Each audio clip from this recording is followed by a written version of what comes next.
Hi dears, welcome to Nishita's cuisine. ഇന്ന് ഉണ്ടാക്കിയിട്ടുള്ളത് എളുപ്പത്തിൽ ഉണ്ടാക്കാൻ പറ്റുന്ന ഒരു ലഞ്ച് റെസിപ്പിയാണ് ലെമൺ റൈസ്. അപ്പൊ ഞാൻ ഉണ്ടാക്കുന്ന നോക്കാം. ഞാനിവിടെ ഒരു ബൗളിലേക്ക് 1 കപ്പ് പൊന്നി പുഴുങ്ങലരി നന്നായി കഴുകിയെടുത്തിട്ടുണ്ട്. ഇത് വേവിച്ചെടുക്കാൻ വേണ്ടി അടുപ്പത്ത് കുക്കറിലേക്ക് 3 കപ്പ് വെള്ളം ഒഴിച്ച് നല്ലോണം ചൂടാക്കാം. 3 കപ്പ് വെള്ളം അളന്ന് വെച്ചിട്ടുണ്ട്. ഇപ്പോ വെള്ളം നല്ലോണം ചൂടായിട്ടുണ്ട്.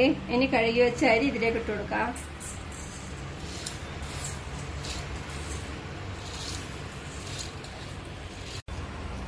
ഇതിലേക്ക് ആവശ്യത്തിന് ഉപ്പും കൂടിയിട്ട് ഒന്ന് ഇളക്കി കൊടുത്ത ശേഷം അടച്ചു വെച്ച് വെയിറ്റ് ഇട്ട് ഒരു വിസിൽ വരുമ്പം തീ ഓഫ് ചെയ്യാം.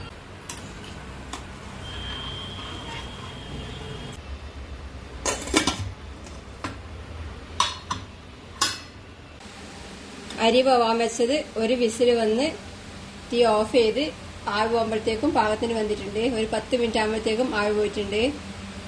ഇതിനി ഒരു ബൗളിലേക്ക് കോരി മാറ്റാം.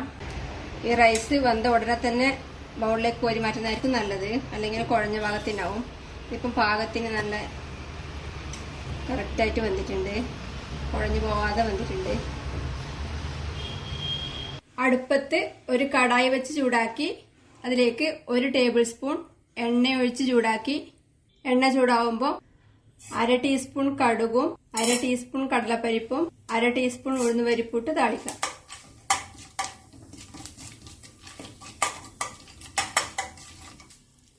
കടുക് പൊട്ടിക്കഴിഞ്ഞ് കടലപ്പരിപ്പും ഉഴുന്നുപരിപ്പൊക്കെ മൂത്ത് വരുമ്പോൾ ഇതിലേക്ക് കുറച്ച് നിലക്കടല ഇടാം. അണ്ടിപ്പരിപ്പ് 2ആയി പിളർന്നത് ഇടാം. ഇത് ഇളക്കി വഴറ്റാം.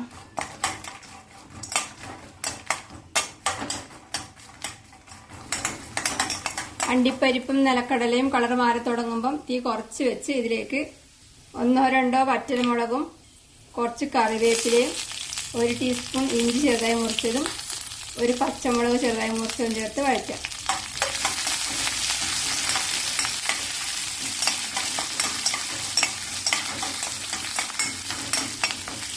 ഇഞ്ചിയും പച്ചമുളകെല്ലാം മൂത്ത് വരുമ്പോൾ ഇതിലേക്ക് 1/2 ടീസ്പൂൺ മഞ്ഞൾപ്പൊടിയും 1/4 ടീസ്പൂണിനേക്കാളും കുറച്ച് കായപ്പൊടിയും ചേർത്ത് ഇളക്കി കൊടുക്കാം.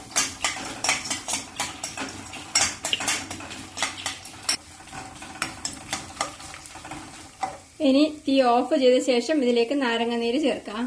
2 ചെറുനാരങ്ങയുടെ നീര് എടുത്ത് വെച്ചിട്ടുണ്ട്, ഇതിലേക്ക് ഒഴിക്കാം. ഇത് നല്ലോണം ഇളക്കി മിക്സ് ചെയ്യാം. നിങ്ങൾക്ക് എത്ര പുളി വേണ്ട നോക്കിയിട്ട് ആവശ്യത്തിന് ചെറുനാരങ്ങ നീര് ചേർക്കാം. ഇനി ഇതിലേക്ക് വേവിച്ച് വെച്ച റൈസ് ചേർക്കാം. റൈസ് വേവിക്കുമ്പോൾ ഉപ്പ് ചേർത്ത് വേവിച്ചത്, അതുകൊണ്ട് വേറെ ഉപ്പ് ചേർത്തിട്ടില്ല.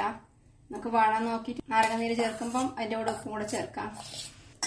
ഇത് എല്ലാം കൂടി നല്ലോണം ഇളക്കി മിക്സ് ചെയ്യാം.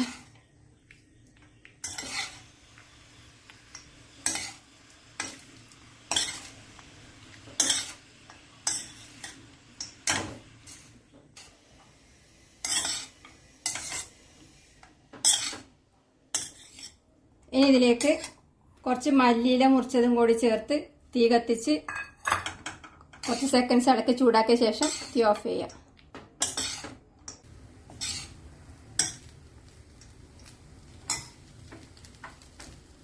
നല്ല ടേസ്റ്റി ആയിട്ടുള്ള എളുപ്പത്തിൽ ഉണ്ടാക്കാൻ പറ്റുന്ന ലെമൺ റൈസ് റെഡിയാണ്.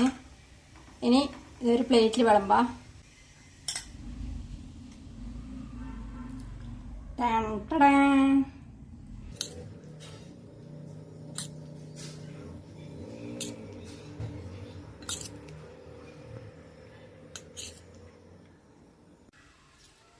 നല്ല അടിപൊളി ടേസ്റ്റിൽ എളുപ്പത്തിൽ ഉണ്ടാക്കാൻ പറ്റുന്ന ലെമൺ റൈസ് റെഡിയാണ്.